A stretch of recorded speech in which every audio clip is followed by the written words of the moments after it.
what if questions, save those for the end. But if you do have questions, feel free to put those in the chat.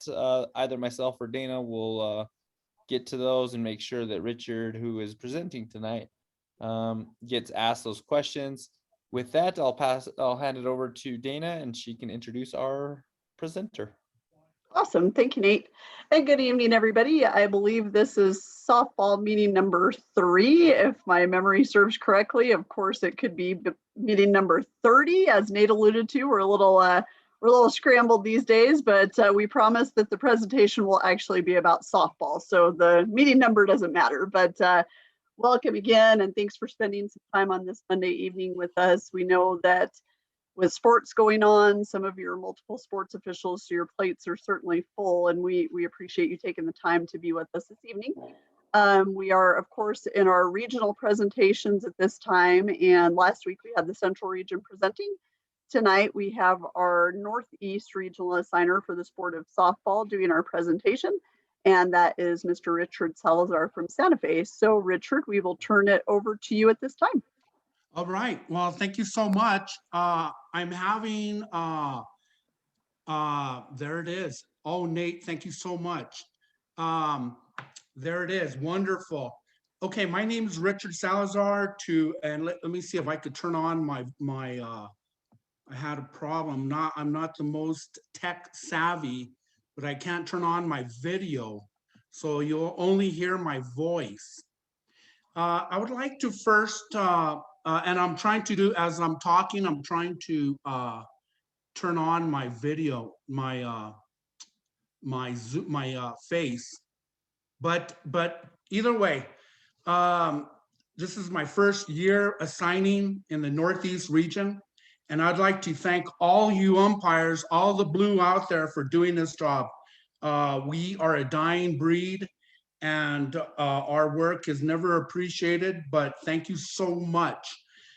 With that in mind, I'd like to thank Dana and Nate. They're great help, inspiration. And I'd like to thank my group leaders in Santa Fe, Cheryl Willis, in Taos, Israel Padilla, and in Las Vegas, Steve Aragon. I asked them all to give me their input and ideas on a pre-game, post-game meetings. Well, guess what? All their input, it was about the same. So with that in mind, I'm gonna talk about my pre-game for softball. So here it goes. It all starts on Monday morning. Monday morning, you email the schools that you're going to be calling, their ADs, and you're going to CC the coach. If hopefully you know their information, but you're going to CC the coach. You're going to CC your partner as well. And on this email, it's going to have the date. It's going to have the date of the game. If it's a double header, what time the pitches, the first pitches, and you'll let them know that you'll probably be there about an hour to 45 minutes before the game. And the day of, and then you call your partner. I call my partner and I confirm what shirts we're going to wear, when we're going to meet, where we're going to meet, and then we meet, and then the day of the game. If you're traveling together, that even makes it much more better because you have more time to talk about the rule changes, and you have the books right there, but you do have the books on site when you're dressing, but you just have a little bit more time to discuss any situations that you want to discuss or that are problems. Okay, so if you meet at the game, as soon as I get to the game, I'm going to go meet the head coach, and I'm gonna tell him that his umpires are there and that will be on the field no less than 20 minutes to 15 minutes prior to the game. If this is a new field for both you officials, for both you and your partner or partners, you'd walk the field. see where all the trouble areas are at, dead ball areas, just talk about all those concerns for the pregame. Okay, so I'll get right into it. So when I'm dressing with my partner, I'd like to talk about fly balls. And I have all fly balls. I have all fly balls to the outfield and to the. Nate, can you do me a favor and hit the tab pregame? Okay, thank you. So Nate, can you see what this file that in front of you? No. Okay, so I started with all fly balls. All fly balls to the outfield, all fly balls to the infield are mine. And if there's a line drive to the infield, I ask my partner to help me with the catch, which is a closed fist pointing down at your side, or if it's a no catch, and that would be a finger pointed straight down. But other than that, I have all catches, outfield, infield, line drives. I have with tag ups, if there are multiple runners on, I have all tag ups at third, all touches at third. If we have a first and second situation, I will have the lead tag up, which is second base. Watch, let me see, bases loaded. Bases loaded, my partner has first and second tag up. Nobody on. Oh, let me back up. Since we're on fly balls, let's talk about the infield fly rule. We go a hand to the chest, and a finger pointing a 0 out or 1 out. And if for whatever reason that I do not remember calling out the infield fly rule, give me the courtesy to, when that ball starts coming down, I want you to yell it out. Infield fly, with a finger pointed straight up, yelling infield fly rule. Okay. Nobody on base, and there's a hit to the outfield, whether it's a double or a triple, that is your play all the way. Okay. And if we could go back to the infield, to the tag ups, okay, there are situations, for example, that my partner could help with the third base tag up. Here's one situation. There's a runner at third, nobody out, and the ball is hit to the left, to the right side of the field, where it's in foul territory, where it's close to the fence, and I have to make that catch. Well, I can't see the catch and the tag up at the same time, so that's when I ask my field official to call. I got tag 3. I have tag 3. So that would be the only time where my partner would have the tag at third base. Okay. And that's it with the fly balls. Nate, can you get to the next tab, the regular plays? Nate?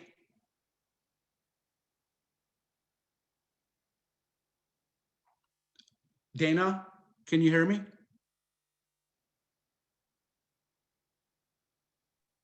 I can hear you, but I can't change the screen.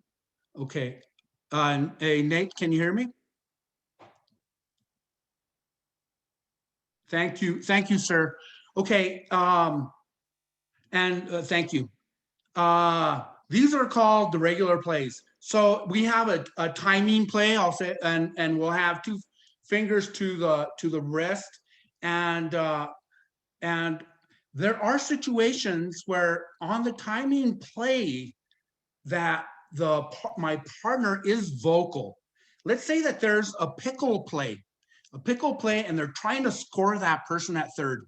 Well, I can't see the touch on the home plate and see the tag. So with that, I'm focusing with the touch of the base of the plate, but my partner should yell, he's out, so that I could see the time when the out occurred and when the foot touched the plate. Okay, another situation, runners on second, and runner on second, there's an infield ball hit. There's a ball hit to the infield. I have the play at third. You can't, because you're moving into the infield to make that play at first. Well, when you turn, you don't have that angle, and I do. So I have the play at third. Okay, and I want you to ensure, if that is your person, that runner, make sure he's touching every bag. Because remember, if there's multiple runners on, I have the touch at third and I have the tag up at third. Nobody on. Here's another situation, nobody on. You have the illegal pitch. Like, for example, it's a delayed dead ball, but it's a crow hop, like crow hops, for example. Or leaving the base, if there are runners on, and that person leaves the base early, it's a dead ball.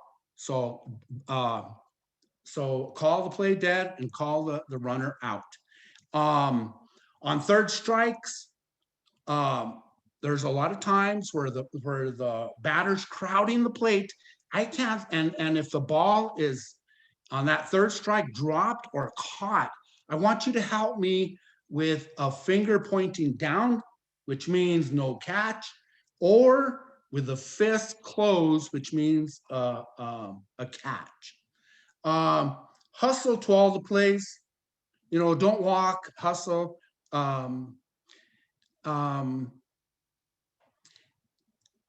There are times where the coach will come out and say, ask for help. Well, if it's a judgment play, you can't ask for help. But when in that situation, if I'm behind the plate and the coach asks my partner or ask me to help him with a play, you can't. I'll tell them, is there a pulled foot or a swipe tag? Other than that, it's a judgment call. So on double plays, another situation on double plays, I will watch the aftermath of the play. There might be a leg come up, or a forearm, or a play where both players are tangled up. I'll watch for that. You have the play at first. Okay. Remember, on any plays, to watch for obstruction on the defense, where they got in the way of the runner. That's obstruction. Or on the offense, where they interfere with the play. Now, if that offensive runner interferes, it's a dead ball. Remember that, dead ball. And on the defense, be aware of how the player is either blocking the plate, or they don't have the ball, and yet they're in front of the plate. So be aware of those. I'll help with all rundowns. I'll hustle there. I will, as a plate umpire, I will signal to you right when my batter steps into the batter's box, how many outs there are, infield fly rule, all those signals that we have for one another. But I will give you those signals once my batter steps into that box. Okay, Nate. Okay, there it is. Let's see. Thank you, Nate. And whatever you do, hustle wherever you go. Don't walk, hustle. I asked my base umpire to carry with him a little a notebook and a paper so that they could write, so he or she could write down plays that happened where we could discuss after at the end of the game. And so you do that in between innings. During mid innings, stay in the outfield 15 feet off the first baseline and hustle to your position. We work, and I asked my partner just to work on one thing, try not to get muddled and all the, oh, I got to do this, I got to do that, but just try to work on one thing to get better and stay focused and be professional. We get paid to be out there, be sharp, dress sharp, hustle. And at the end of the game, whether it's a mellow game or a game where it's very hostile, if it's a hostile game, let's leave on the team side that won, or where there's avoid any confrontation, but we leave together. Nate, can you and that's it for my pregame, postgame, or I mean, I need the postgame, Nate, please.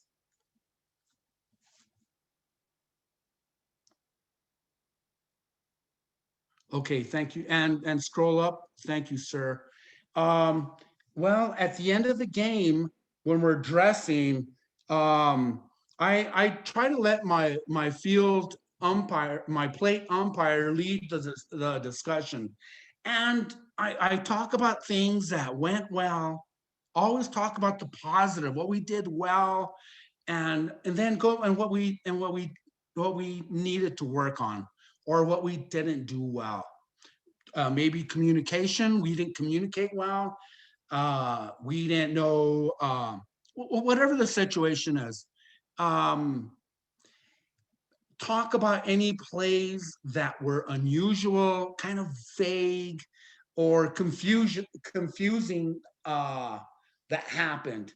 Because there are a lot of, this is softball, so you know as well as I do, there's a lot of tricky plays, a lot of confusing plays that happen.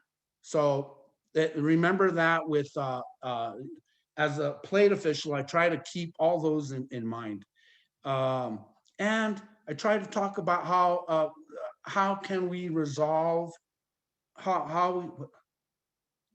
did we follow what we talked about in the pregame? During our pregame, did we really go to our chest for our infield fly rule? Did we follow what we talked about? So those are some of the talks that information that we go over.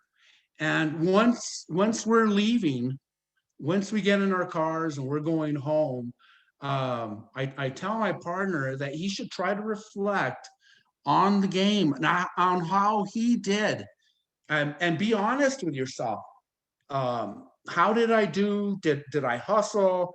Did I was I crisp, or was I too quick on calls? Did I let the play happen? Was I sure about my call? Any of those? But you got to be honest with yourself, and just reflect on the game, and be honest your post game. And with that is the quick and dirty post game, pregame, post game for me. And if there are any questions, I'd like to hear them.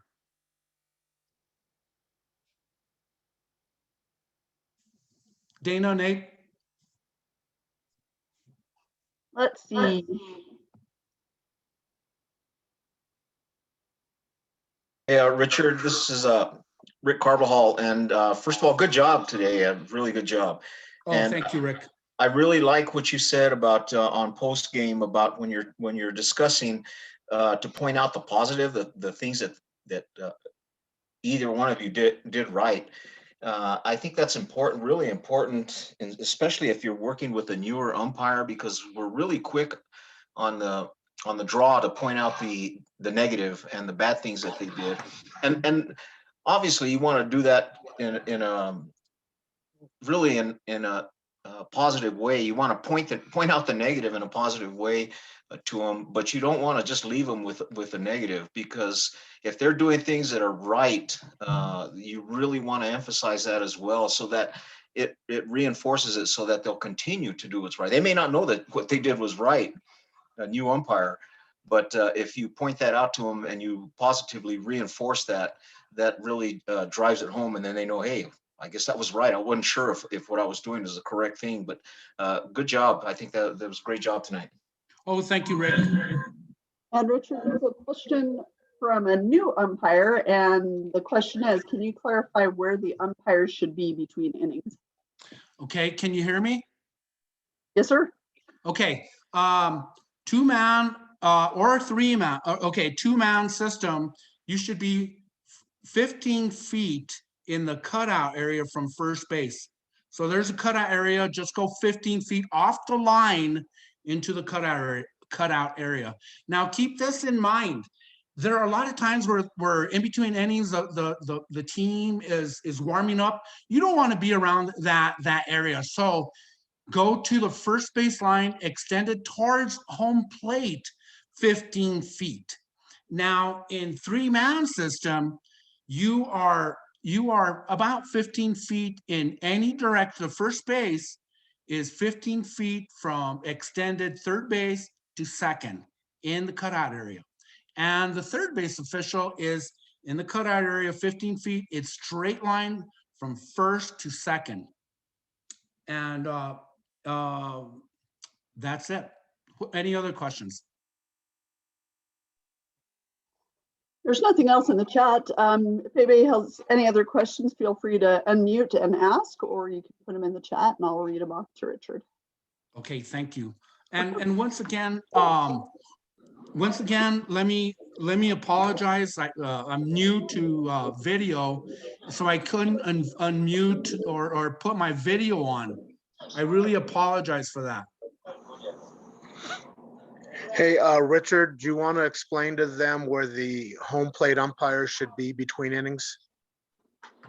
Okay, in between innings, where you want to face the team that is at bat. So let's say the third base team, you want to go straight in line from home plate with third base line extended.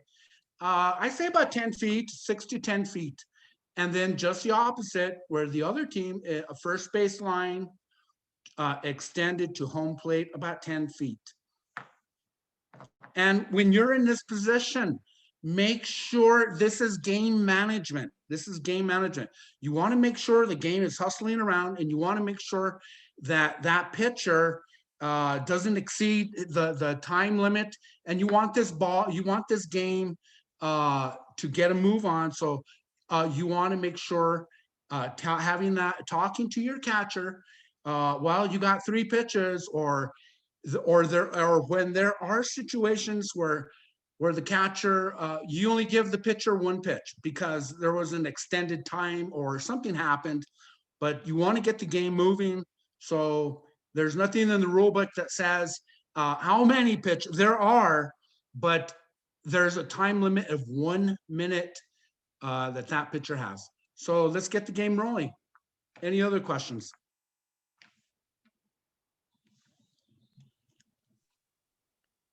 Hey, Richard, do you have any issue with calling your meeting with your partner in between innings to discuss, particularly on lower level games, just if you got a brand new official in the lower level game, meeting in between innings to discuss what's going on during the game?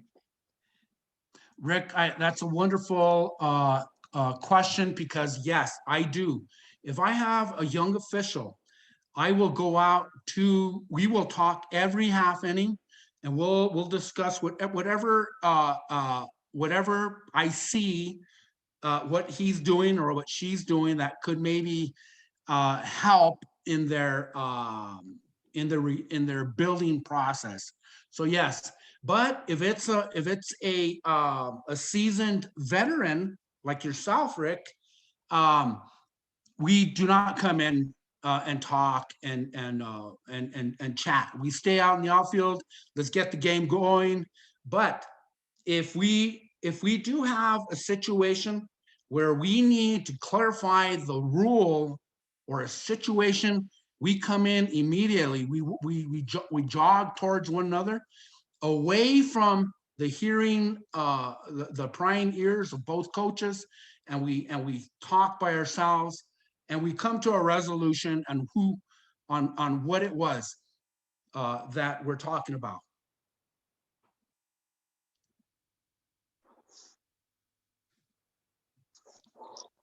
Hey, Richard, Yes, sir. the one thing for veterans working with younger officials and so on, if you have a controversial call, do not get together that half inning. Wait till the next half inning or something to get together, so that you're not giving any cannon fodder to the coaches and so on. It's definitely great to get together, but just on a controversial play, you guys really don't want to get together that half inning. Very true. Just you never get my rule of thumb is let that coach make the first move, and if they don't ask for to talk, let's get that game going. And with that in mind, don't forget what happened that you needed to talk about. So those are either for the next inning or for the post game.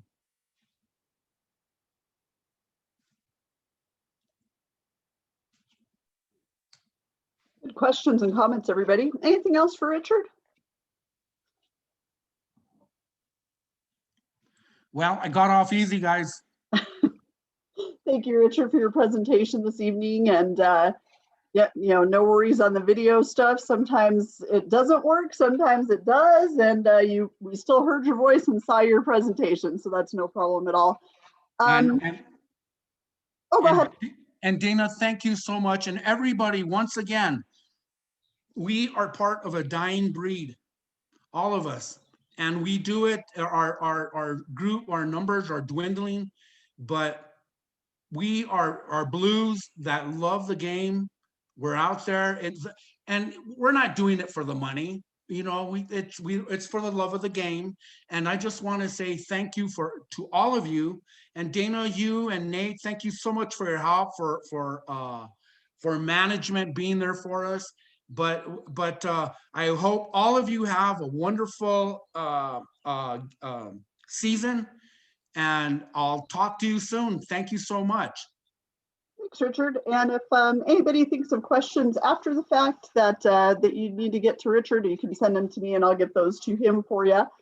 We'll have another presentation here at 7 for those of you who are double duty baseball, softball. So we'll see you in a little bit. Does anybody have any other questions for me or Nate while we're on and before we? I have a comment.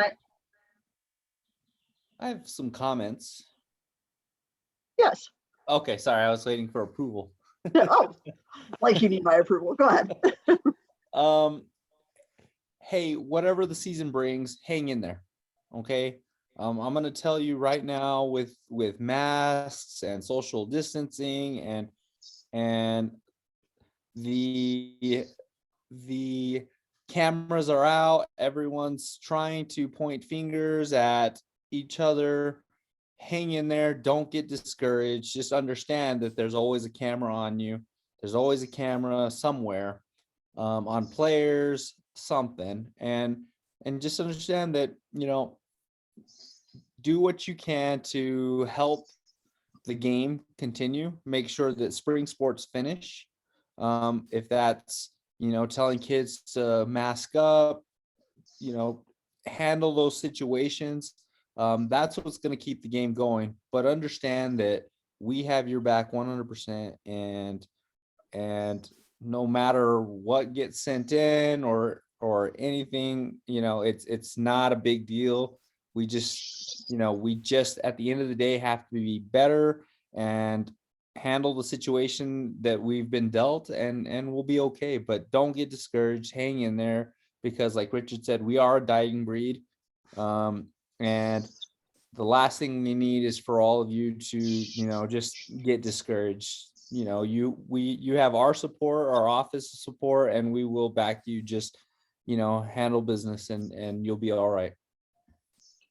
That's well stated, Nate. This is definitely a strange year, but at the end of the day, it's still umpiring. So just go out and do what you do and have fun and enjoy being around those kids, because I think that's why most of you, and probably 99% of you, are doing it for those kids in the first place. So just keep your focus on that, and everything else will roll out. One of the things that we've told a lot of our officials who have been really nervous about officiating this year, and well, what if this happens and what if that happens, just don't think so much, just go work. I don't know how else to say it, but just go officiate. You've done it for years, and some of you are new, so it's going to be strange for the new officials when you actually are working games in a normal environment. So this year might be your most challenging, so you'll get that out of the way, right out of the gate. So that's good. But just go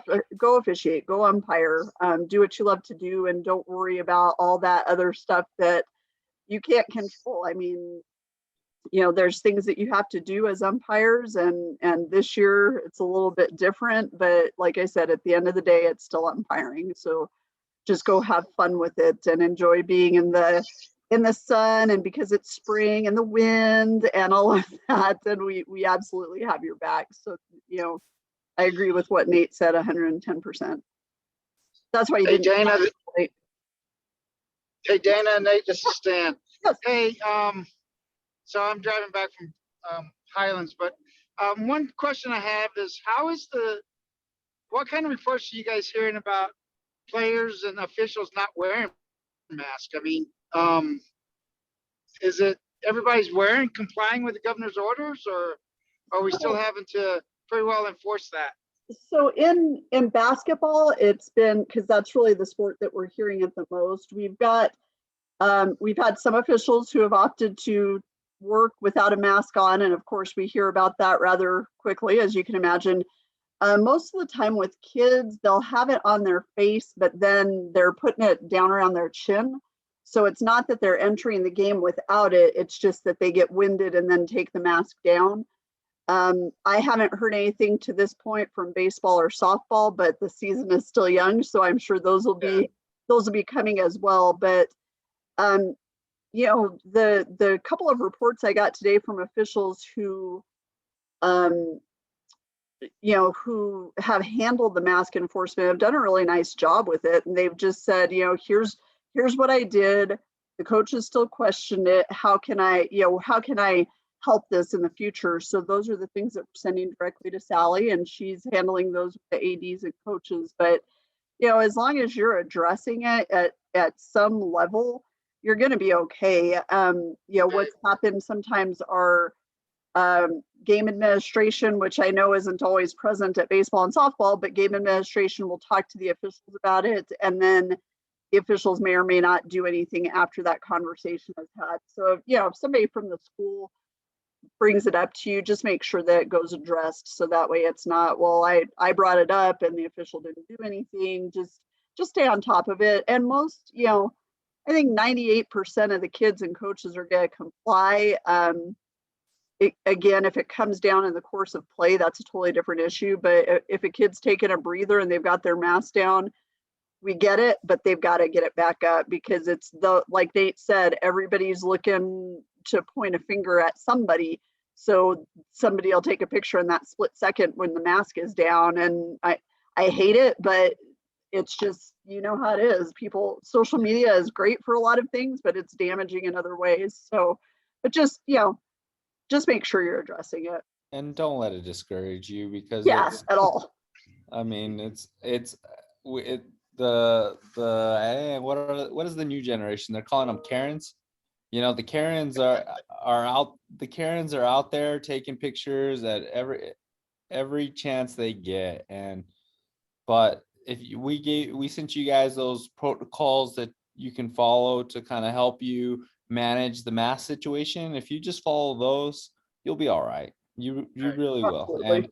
And your coaches will immediately, just, trust me, once you issue that warning, or you follow that protocol, they'll straighten it out real quick. And the last thing before we end this, how's the streaming going with the spring sports? Are we seeing an increase of it, or is it still non-existent? I actually have no idea, Stan. I'm sorry. That's I okay. have not seen anything on spring sports. There has been an increase in all sports. You're talking about streaming, right? Yeah. Yeah. Yeah, there's been an increase in all sports. I've kind of watched right now, maybe not so much, just because winter sports are kind of loaded right now with a ton of games. But I'm sure once those end here in a couple weeks, you all will be the show. So, All right. and being an outdoor sport, though, a lot of your communities will be able to attend games at this point. But again, like I said, there has been an increase in streaming all over the state, which is huge.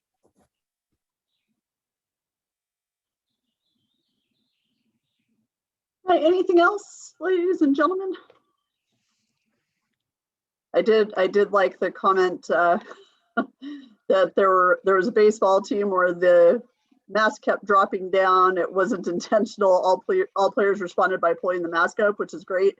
They need bigger noses, so I will make sure that I advise that bigger noses are needed in order to keep masks up. That's sound advice, Jim. I appreciate that. It's good to have a sense of humor through this, so I appreciate that.